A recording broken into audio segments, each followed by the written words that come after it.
नमस्कार, मैं गायत्री व्यास। जब भी छुट्टी मिलती है तो हम हमेशा सोचते हैं चलो ना फॉरेस्ट चले जाते हैं। आंखों को हमेशा ग्रीनरी बहुत ज़्यादा लुभाती है। शहर से बाहर जाएंगे तो हमें बहुत अच्छा फॉरेस्ट मिलेगा, बहुत ज़्यादा ग्रीनरी देखने मिलेगी। क्या आपने कभी सोचा है हमारे इर्द गिर्द भी हम इसी फॉरेस्ट का एक छोटा सा हिस्सा बना सकते हैं? हम कभी नहीं सोचते हैं। हम सिर्फ सोचते हैं कि हम बाहर जाएंगे तभी हमें बहुत अच्छा मौसम, बहुत अच्छा माहौल और बहुत सारे बर्ड्स दिखाई देंगे। मगर हमारे इर्द गिर्द भी हम ये सारी चीज़ें हम खुद के लिए तैयार कर सकते हैं, अच्छे पर्यावरण के लिए तैयार कर सकते हैं, ऐसे बर्ड्स के लिए तैयार कर सकते हैं जो आज वो प्रजाति लुप्त हो रही है। अक्सर लोगों को बात करते हुए देखा है कि गोरैया, चिड़िया, स्पैरो हमारे इर्द गिर्द दिखाई नहीं देती है और उसके लिए बहुत सारी बड़ी बड़ी मुहिम छेड़ी जा रही है।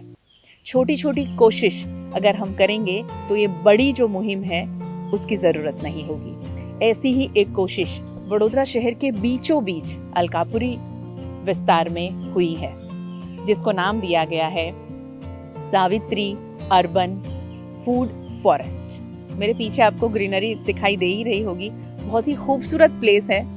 एक कोशिश है, जो कोशिश की शुरुआत कैसे हुई, आप कैसे इस तरह से अपने इर्द गिर्द कुछ कर सकते हैं, ये सारी बातें करने के लिए मैं आज सावित्री अर्बन फूड फॉरेस्ट पहुंची हूं और मेरे साथ जुड़ी है रीना मैम और राजश्री।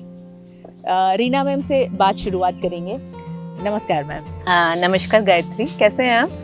बहुत अच्छी हूँ और यहाँ आके ज़्यादा अच्छी हो गई हूँ। इतना अच्छा लग रहा है कि वडोदरा शहर के बीचों बीच इस तरह का एक माहौल क्रिएट किया है आपने। रीना मैम, सबसे पहला यही बात शुरू करते हैं हम कि कैसे ये ख्याल आया, कैसे इसकी शुरुआत हुई, किस सोच के साथ में आपने सावित्री अर्बन फूड फॉरेस्ट जो नाम दिया है उसके बारे में बताइए। मुझे बचपन से ही प्लांटेशन, गार्डनिंग और फार्मिंग का शौक था ही।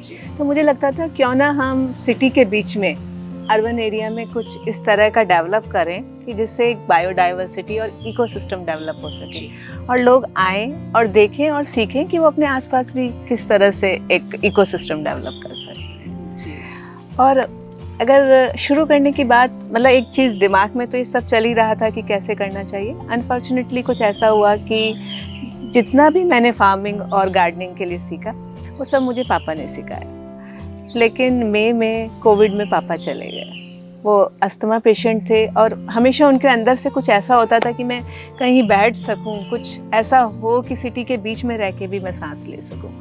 तो पापा को तो मैं ये प्लेस नहीं दे सकी, लेकिन मुझे लगता है कि कुछ ऐसा डेवलप करूं कि लोग आएँ, बैठें और आसपास जो चिड़िए हैं या कुछ ऐसा माहौल डेवलप हो कि वो उसको एंजॉय कर सके, खुली हवा में सांस ले सके। खुली हवा में सांस लेने वाली जो बात है, उससे एक बात मैं यहाँ ज़रूर कहना चाहूँगी कि ऊपर वाले ने हमें, कुदरत ने इतना कुछ दिया है, बस उसको संजो के रखेंगे तो भी बहुत है। कुछ मत करिए, कंक्रीट का जंगल बनाने की जो होड़ में हम भाग रहे हैं वो ना हो। बिल्कुल Gayatri. Savitri urban food forest क्यों? सावित्री एक्चुअली मेरे ग्रैंडमदर के ऊपर हमने इस जगह का नाम दिया है। का नाम सावित्री है और सावित्री का मतलब क्रिएशन भी होता है और जो सूरज की पहली किरण जो निकलती है उसका नाम भी सावित्री होता है। तो जो सूरज है, सूर्य से हमें सारी एनर्जी मिलती है और उसी से हम सारे प्लांट्स लाइव और थ्राइव करते हैं, तो इसलिए हमने इसे सावित्री नाम दिया। और अर्बन फूड फॉरेस्ट जो लगाने का रीज़न ये है कि अर्बन, तो जैसे हमने कहा कि बड़ौदा शहर के बीचों बीच अर्बन एरियाज़ में कैसे ऐसे इकोसिस्टम्स हम डेवलप करें। और फूड फॉरेस्ट यानी आप फॉरेस्ट में अगर कभी जाते हैं तो वहाँ कितनी सारी चीज़ें हो रही होती हैं। कभी कुछ फल होते हैं, फूल होते हैं, सब्जियाँ भी उग रही होती हैं, यानी एक इकोसिस्टम होता है जिसमें इंसान भी रहते हैं, एनिमल्स भी रहते हैं। तो वो एक फूड फॉरेस्ट हमने यहाँ क्रिएट करना चाहा, जिसमें हम अपना खाना भी उगा सकें और अलग अलग स्पीशीज़ को हमारे घर में इन्वाइट कर सकें। तो मैम, जैसे आपने कहा कि यूजुअली लोग जाते हैं फॉरेस्ट देखने और हम शहरों में से फॉरेस्ट गायब कर रहे हैं, लेकिन हमने कहा कि अगर हम शहर में रह सकते हैं तो हम क्यों ना फॉरेस्ट को इनवाइट करें, ताकि ह्यूमंस और नेचर साथ में रह सकें। और ह्यूमंस और नेचर जब साथ में रहेगा तभी इस नेचर को हम बचा पाएंगे। नहीं तो ऐसे हालात होंगे कि जैसे ऑक्सीजन पार्लर की बात बीच में बहुत ज़्यादा उठी थी कि ऑक्सीजन पार्लर बनाने पड़ेंगे। हमें खूबसूरत बनाने के जो पार्लर बन रहे हैं उसे कम करें। ऐसी जगह को ज़्यादा अगर हम लोग मोटिवेट करेंगे और बनाते रहेंगे तो अच्छा होगा। ये तो नेचुरल ऑक्सीजन पार्लर है जी। जैसे आप बोल रहे हैं आर्टिफिशियल बनाने की बात हो रही है, तो उसकी तो ज़रूरत ही नहीं है। अगर हम कुछ 4-5 इस तरह के ट्रीज़ हैं, बहुत भी नहीं, लेकिन आप 4-5 ट्रीज़ भी ऐसे लगाइए कि जिससे हमें ऑक्सीजन मिल सके। मैंने खुद के साथ भी एक्सपीरियंस किया है, जब आप एक बार ये गार्डनिंग या फार्मिंग करने लगते हैं तो आपके हेल्थ इश्यूज़ भी 90% सॉल्व हो जाते हैं, क्योंकि इट्स सेल्फ वॉकिंग, आप अगर उठ रहे हैं, खड़े हो रहे हैं, तो ये सब आपके एक्सरसाइज का एक पार्ट हो जाता है। और फिर साथ में जो चल रहा है वो तो चल ही रहा है, आपको नेचुरल ऑक्सीजन मिल रही है, सब काम आपका आराम से चलता रहता है। सही है। खेतों में ज़्यादा से ज़्यादा वर्क करते थे हम, सभी किसान के बच्चे हैं। मैं तो ऐसा कहूँगी कि कोई भी ऐसा नहीं होगा जिनके पुश्तैनी वो तार न जुड़ते हो खेतों से। जी, है ना। तब नहीं जिम था और ना ही वॉक के लिए कोई ट्रैक बनते थे और ना ही कोई इतना ज़्यादा योगा वगैरह किया जाता था। ज़रूरत ही नहीं थी, क्योंकि हम काम ही वैसा कर रहे हैं। और आज हम जब सिर्फ चेयर पे बैठे हैं, काम कर रहे हैं, हाँ हालात बदलते हैं, वक्त बदलता है, बहुत सारी चीज़ें हमने डेवलप की है। हम ऐसे एरा में अभी जी रहे हैं जहाँ पर ये सारी चीज़ों की ज़रूरत भी है, मगर उसके सामने पुरानी चीज़ों को मिटाकर आगे बढ़ना भी गलत होगा। आप पुरानी चीज़ों को वापस ला रही हैं। हाँ जी बिल्कुल सही बात बोला। सो यहाँ क्या क्या है, किस तरह के प्लांटेशन आपने किए हैं, कैसे इस फॉरेस्ट को मैं आपको बता दूं कि 10,000 स्क्वायर फीट एरिया में इसे बनाया गया है। तो 10,000 स्क्वायर फीट एरिया जिसको फॉरेस्ट नाम दिया गया है। फॉरेस्ट यानी ह्यूज जगह, बहुत बड़े उसके लिए एफर्ट्स लगते हैं। तो क्या क्या है यहाँ पर? सेकंड, अर्बन फूड फॉरेस्ट बनाने का पर्पस ये था कि जो खाना है वो आपकी ज़िंदगी है। अगर आप अच्छा खाएंगे तो अच्छी ज़िंदगी जिएंगे। लोगों के पास स्पेस है, काफ़ी सारे लोग इतने बड़े बड़े स्पेसेस हैं, और आप देखेंगे उनमें केवल वो ऑर्नामेंटल प्लांट लगाते हैं या फिर लॉन लगा के छोड़ देते हैं। अभी तो आर्टिफिशियल लॉन का ट्रेंड चला है, तो वो भी लोगों ने छोड़ दिया। तो मुझे ऐसा लगता है अगर आपके पास स्पेस है, एक आप ब्लेस्ड हैं, भगवान ने आपको इतना सब कुछ दिया है, तो आप उसी लॉन के अंदर अपना खाना क्यों नहीं उगाते हैं? फ्रेश खाइए ना, क्यों बाहर से आप केमिकल वाला खाना खाते हैं? बस थोड़ा सा आपको एफर्ट डालने पड़ेंगे और सोचना पड़ेगा कि मुझे फ्रेश खाना खाना है। और जितना लोग सोचते हैं ये टफ है, ऐसा कुछ नहीं है। आप नेचर को अपना पार्ट समझिए। आप सोचिए कि मैं इसके साथ जुड़ूंगा तो ये मेरे साथ जुड़ जाएगी। नेचर के अंदर तो ऐसा है कि आप अगर उसको इतना देते हैं ना तो वो आपको डबल ट्रिपल देती है। बस उसको सजो के रखना है हमको, और यही पर्पस था। इसीलिए हमने इस फार्म के अंदर अराउंड 80 to 100 स्पीसीज प्लांट्स के हमने इसमें यूज़ किए हैं। आप देखेंगे तो पूरे बॉर्डर्स में हमने फ्रूट्स प्लांट्स लिए हैं, और इसके अलावा हम जो भी वेजिटेबल उगाते हैं उसके साथ यूजली कुछ फ्लावर डालते हैं। तो फ्लावर डालने का पर्पस ये है कि उससे बायोडाइवर्सिटी, हमारे बीज, बर्ड्स और जितने भी पॉलिनेटर्स हैं वो सब अट्रैक्ट होते हैं, और उनके आने से जो काम हम आर्टिफिशियल करते हैं, कुछ लोग ऐसा होता है कि स्पेशली हाथ से पॉलिनेशन करेंगे या फिर फर्टिलाइज़र डालेंगे, तो वो सब चीज़ें अपने आप ही बंद हो जाती हैं। आप एक अच्छी सी बायोडाइवर्सिटी डेवलप करिए, इकोसिस्टम डेवलप करिए, बाकी सब काम नेचर अपने आप कर ले। बहुत सुकून है उसमें, आप एक बार उसके साथ करके देखिए। वडोदरा शहर में वॉल टू वॉल रोड बनाना जब से शुरू हुआ, तब से ये बात मैं कह रही हूँ कि आप आवाज़ उठाइए। हम सब जागेंगे ना, तभी ये ज़मीन को खुला छोड़ पाएंगे। आपने कभी सोचा है कि इस ज़मीन को जब हम कंक्रीट से भर देते हैं तो उसमें कितने जीव हैं जिनकी ज़िंदगी ख़त्म हो जाती है और उनका नामो निशान मिट जाता है। हम सिर्फ अभी बात करते हैं, स्पैरो दिखाई नहीं देती है। आपने कभी ऐसे कीड़े मकोड़े देखे अपने इर्द गिर्द? नहीं दिखाई देते हैं, उसके लिए कौन मुहिम छेड़ेगा? कोई नहीं छेड़ेगा, क्योंकि हम सब ऐसी जिंदगी की भागदौड़ में हैं जहां आपको इर्द गिर्द कुछ नहीं दिखाई देता। तो वो देखने की ज़रूरत है। छोटी छोटी चीज़ें हैं जो शायद हमें बहुत सुकून देती है। मैम ने बहुत सही कहा कि आप इसमें जुड़ जाइए, आपको कोई एक्सरसाइज की ज़रूरत नहीं होगी, आप अपने आप बहुत ज़्यादा स्वस्थ रहेंगे। तो ये कोशिश है, और ऐसी कोशिशें ही ज़्यादा मुझे लगता है कि एनवायरनमेंट को और ज़्यादा खुशनुमा बना सकती है। राजसी, आपसे बात करेंगे। डिज़ाइन किया, जैसे मैम बता रही थी, मैं आपको बता दूं कि ये मदर एंड डॉटर हैं। राजसी, डिज़ाइन आपने जो किया है बहुत ही खूबसूरत, बहुत सिंप्लिसिटी भी नज़र आ रही है और उसके साथ में इतनी ब्यूटी भी है। क्या सोच थी जब आप ये डिज़ाइन कर रहे थे? मैम, जब भी हम यूजुअली हम अर्बन सिटीज़ में कुछ भी चीज़ें डिज़ाइन करते हैं, हम ह्यूमंस और नेचर को अलग रख के डिज़ाइन करते हैं कि अच्छा यहाँ हम रहेंगे और यहाँ नेचर रहेगी। लेकिन इस जगह को डिज़ाइन करने का पर्पस ये था कि कैसे हम ह्यूमंस और नेचर को साथ में सोच के एक इकोसिस्टम डेवलप करें जो खुद ही के अंदर सस्टेनेबल हो, और वो इकोसिस्टम हमें भी सस्टेन करे और एनवायरनमेंट को भी एक पॉजिटिव नेट इम्पैक्ट दे सके।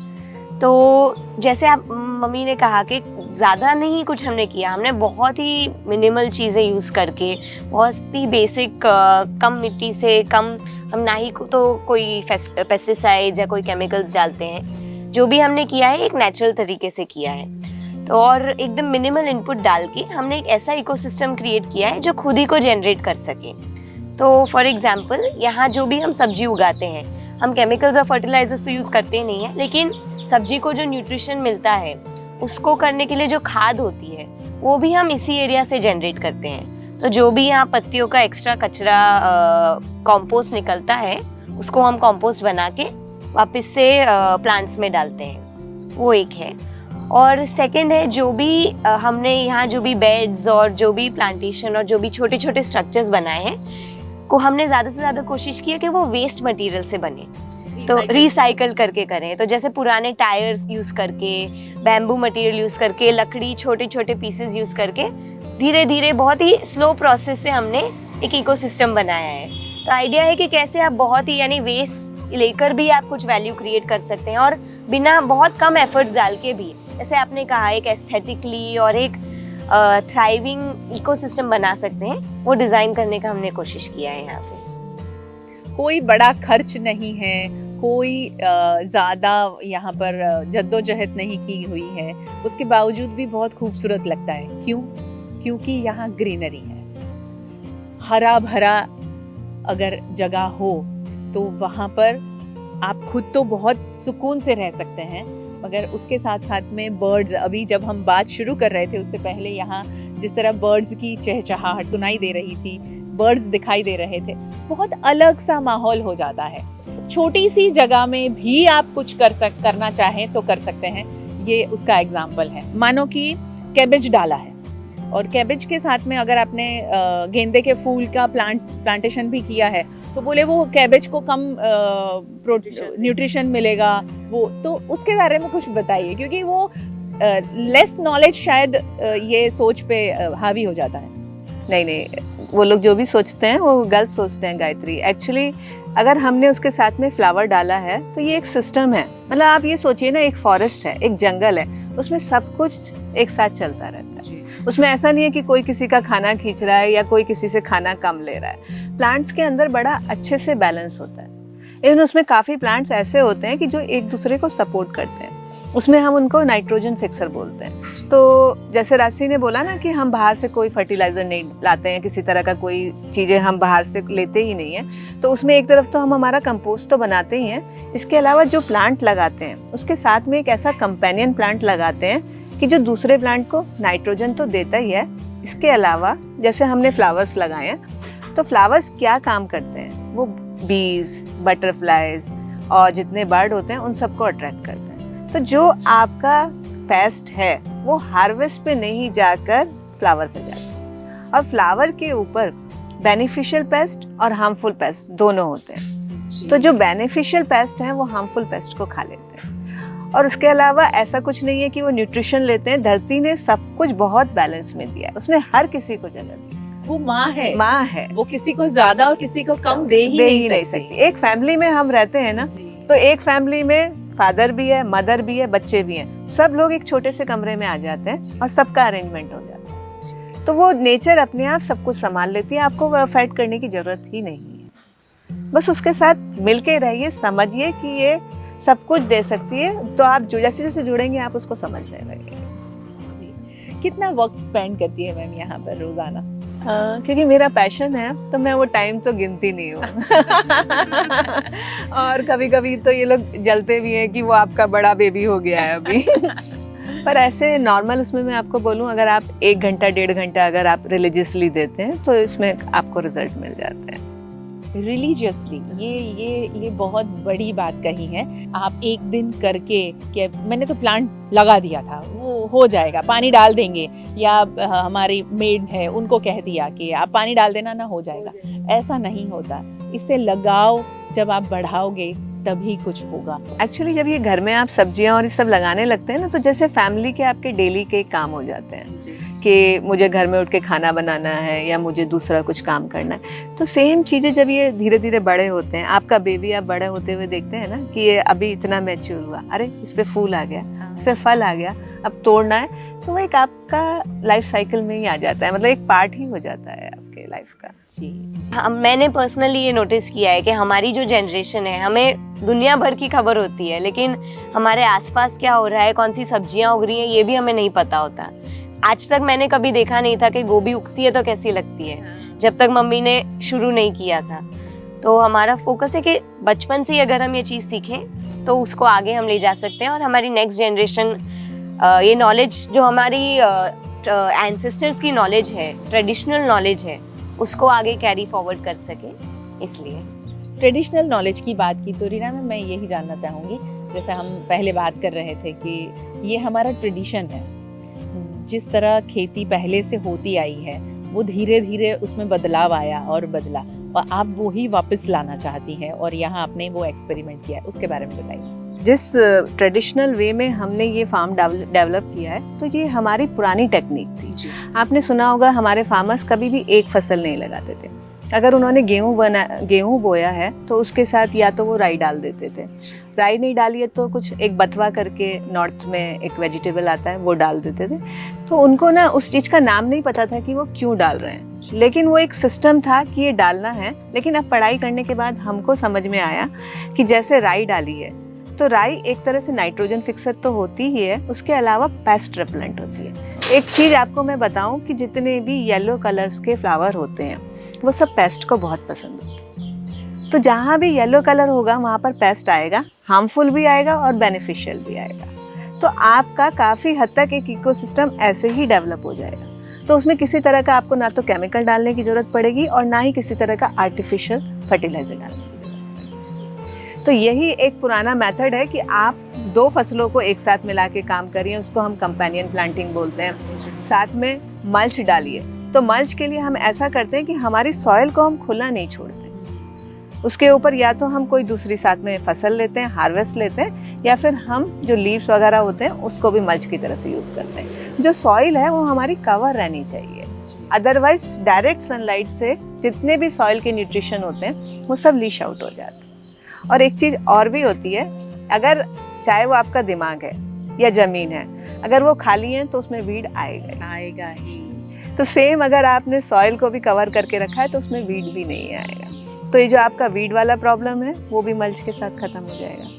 थर्ड, अगर आपने किसी चीज़ को कवर करके रखा है तो पानी उड़ने में उतना ही टाइम लगेगा। तो अगर आपने कवर किया है तो पानी भी उसके अंदर सस्टेन रहेगा, तो आपका वाटर मैनेजमेंट सिस्टम भी यहीं डेवलप हो जाएगा। ये सब छोटे छोटे पॉइंट्स हैं, कुछ हमारे प्रिंसिपल्स हैं, थ्योरीज हैं, अगर हम उनको फॉलो करते हैं तो उससे काफ़ी हद तक बहुत अच्छे रिजल्ट हमको मिलते हैं। जब वडोदरा शहर में तालाब को हम देखते हैं तो ऐसा लगता है कि कितना अच्छा लग रहा है, मगर जब उसकी जो पाली है उसे कंक्रीट से बांध दी गई है, बहुत सारे तालाब को ऐसा कहा गया है कि नहीं उसे और ज़्यादा अच्छा बना रहे हैं हम लोग, बहुत अच्छी तरह से उसे डेवलप कर रहे हैं। डेवलपमेंट के साथ में हम उसको बांध के उसके पानी को रोक रहे हैं और जो ज़मीन को वो गिला रख रहा है उसे बंद कर दिया है।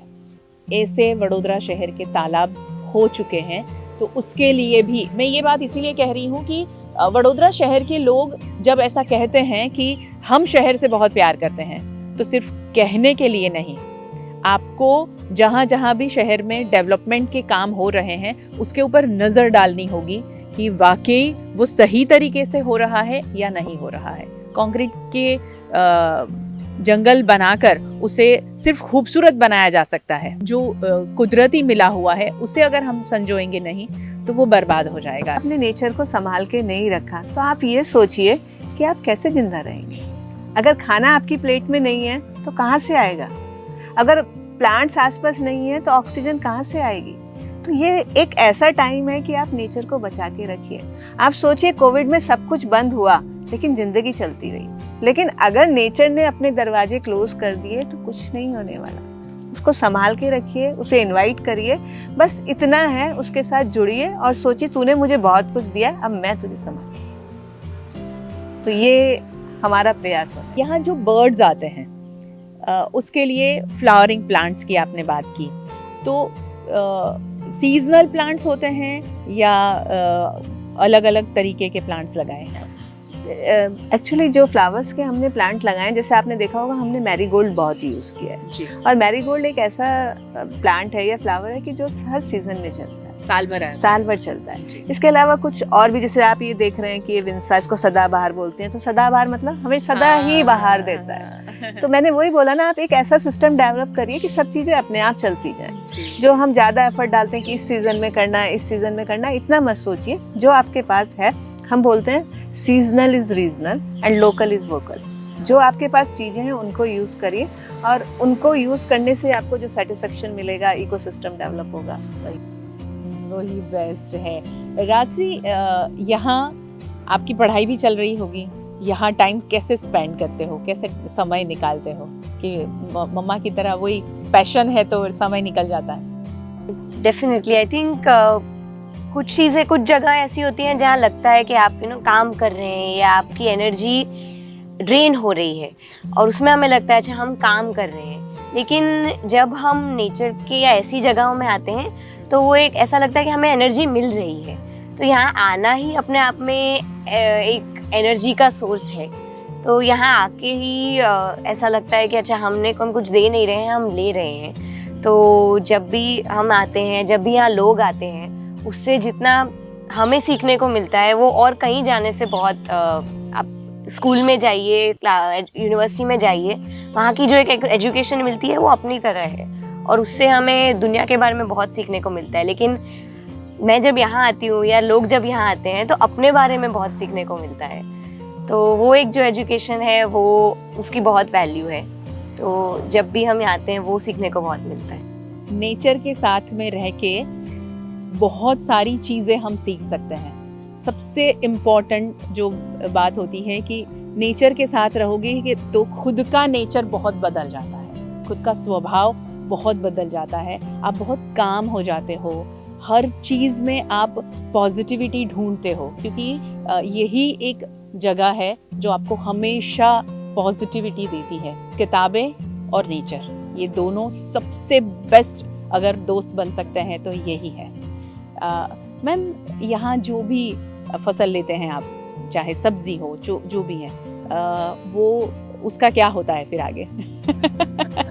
सिर्फ घर के लिए हैं, किस तरह से उसका इस्तेमाल होता है? हम जो भी करते हैं वो अपने लिए ही करते हैं। मतलब अपना मीन्स जो हमारे साथ लोग काम कर रहे हैं, जैसे काफ़ी सारे लोग हमारे साथ जुड़े हुए हैं, यहाँ पर केयर टेकर हैं तो वो लोग इसको संभालते हैं। कुछ वेजिटेबल्स हम उनको देते हैं, कुछ फ्रेंड्स हमारे आसपास हैं, जैसे किसी को कुछ अच्छा लगता है या हमें लगता है कि ज़्यादा हो गया, तो हर कोई घर का उगा हुआ खाना पसंद करते हैं। आप आइए, हम आज आपको भी गिफ्ट देने वाले हैं।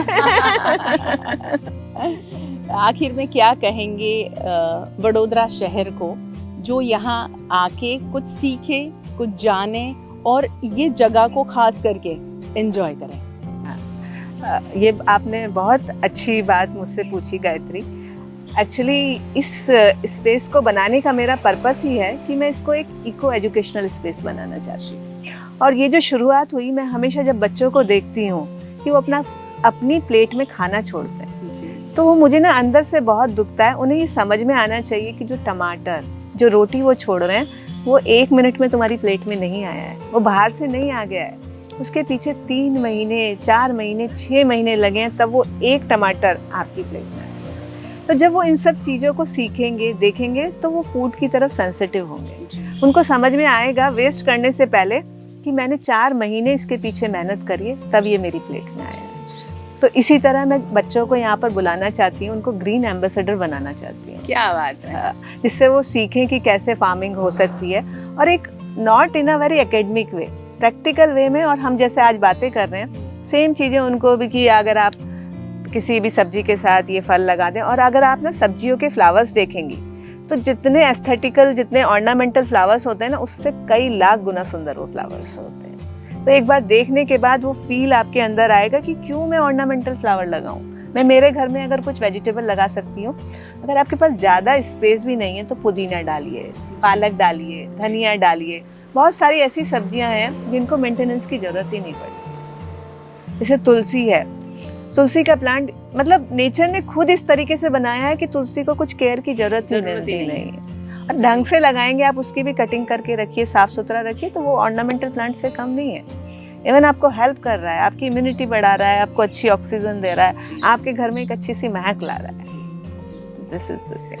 और मैम जो बोल रही है कि आपके घर में महक ला रहा है, उनके फेस की वो स्माइल ही बता रही है कि कितनी पैशनेट है वो नेचर को लेकर, ग्रीनरी को लेकर।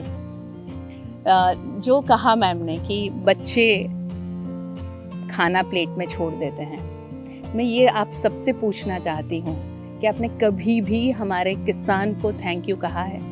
हम कभी नहीं कहते। क्यों? क्योंकि हमें जो चाहिए बहुत आसानी से मिल जाता है।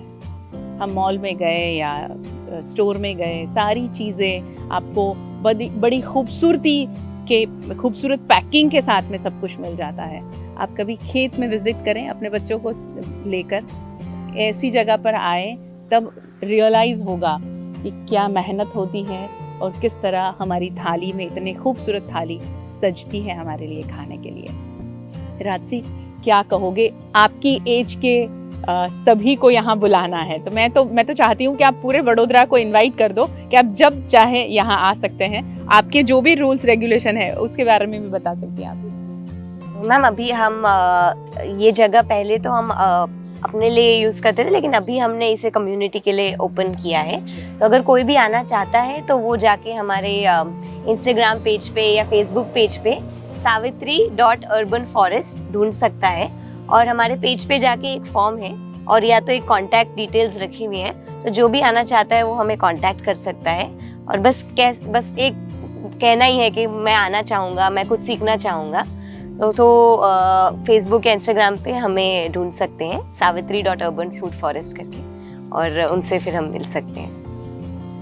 सो सावित्री अर्बन फूड फॉरेस्ट का एक छोटा सा फटाफट विजिट ले लेते हैं, दिखाते हैं हम आपको यहाँ क्या क्या बोया गया है और कितनी खूबसूरत जगह लग रही है।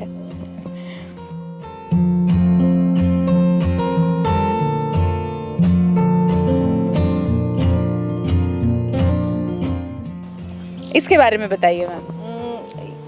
जो ये वाला पैच है, इस पैच का नाम है 3 सिस्टर्स। ओके। तो इसमें हमने 3 फसल ली है, मकई, बीन और कद्दू। पुदीना यहाँ पर है, अलसी है। वाव। और उसके फ्लावर्स आप देखिए, फ्लावर्स कितने सुंदर हैं। ये गाजर का फूल है और इस पर बीज आने की तैयारी है। ये गाजर का फूल है? हाँ जी, सच मानिए मैम, मैंने खुद ने आज पहली बार देखा है। और अभी लकीली हम लोग कोशिश कर रहे हैं कि हमारे खुद के ही सीड्स तैयार हो। तो यहाँ पर जो गाजर हमने उगाई थी उसमें से 10-15 हमने गाजर के प्लांट्स छोड़ दिए। और देखिए जो रेड कलर तैयार, पूरा बंच ले लीजिए। देखिए जो अभी रेड कलर आप देख रहे हैं ना, ये जो सीड्स हैं ये बनने के लिए तैयार हो रहे हैं।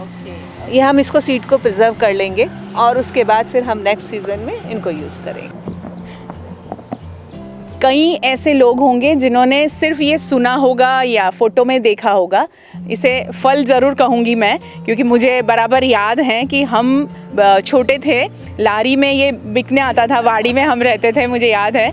और वहाँ पर सैतूत और फालसा, ये गर्मी की सीज़न का फ्रूट है ना मैम? हाँ जी, हाँ जी। और आपको एक गर्मी की सीज़न का जो आपको आपका स्कूल टाइम याद दिला देगा। ये तोड़े हैं लेकिन कोई यहाँ पर खटुमड़ा,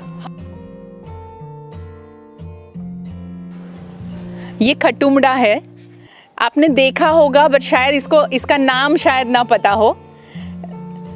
स्कूल के बाहर निकल के गेट के पास में एक आंटी लेकर बैठा करती थी और ये खाते थे हम। ये आज मुझे याद आ गया। ये विटामिन सी का सबसे अच्छा स्रोत है। कहते हैं इवन आंवले से ज़्यादा विटामिन इसमें होता है। हाँ, ये छोटा, इसे जिन लोगों को नाम नहीं पता हो वो छोटा आंवला कहते हैं इसे।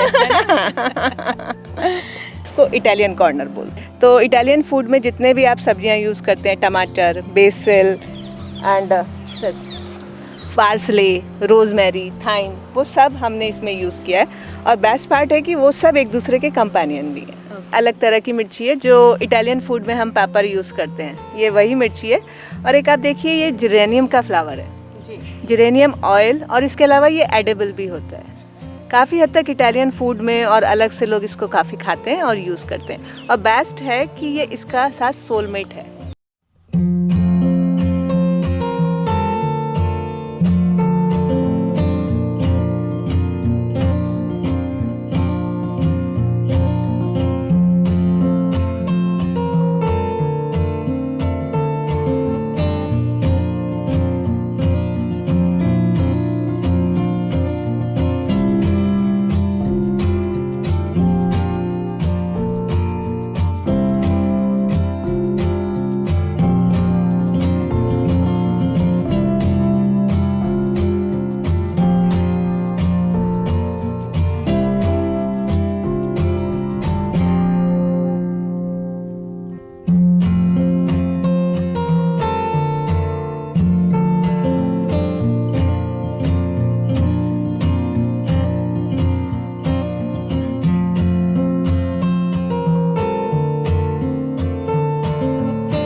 बहुत बहुत शुक्रिया आप दोनों का हमसे बात करने के लिए और इतनी खूबसूरत जगह बनाने के लिए, हमें दिखाने के लिए और सबको बुलाने के लिए।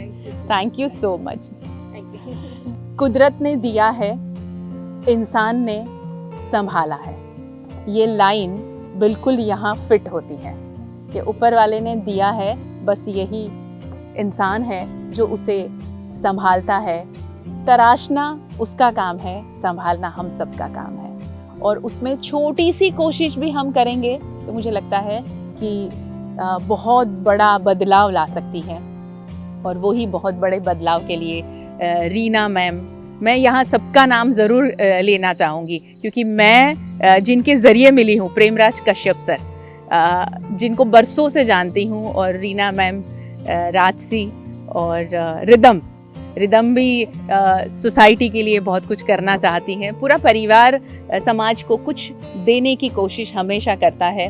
मुझे याद है आज से ऑलमोस्ट 10 साल पहले प्रेमराज कश्यप सर की कंपनी है कॉनमेट, जिनको VNM ने एनवायरमेंटल एक्सेलेंस अवार्ड दिया था, उनकी छोटी छोटी कोशिश को सराहने के लिए, जो VNM हर साल करता है। तो ये छोटी छोटी कोशिशें हम सब करते रहें और वडोदरा शहर नहीं, गुजरात देश को ये संदेश देते रहें कि अगर हम कुदरत को संभालेंगे तो कुदरत हमें संभालेगी। बहुत बहुत शुक्रिया हमारे साथ जुड़ने के लिए। VNM TV का जो टैगलाइन है, लाखों लोग, छोटी कोशिश, बड़ा परिवर्तन। बड़ा परिवर्तन चाहते हैं तो आपकी छोटी छोटी कोशिशें जारी रखिए।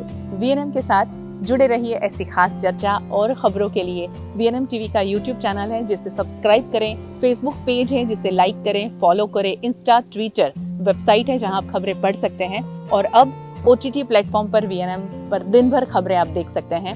जियो TV, Vodafone TV, rock TV, Joy TV, दिन भर खबरें और ऐसी खास चर्चा। नमस्कार।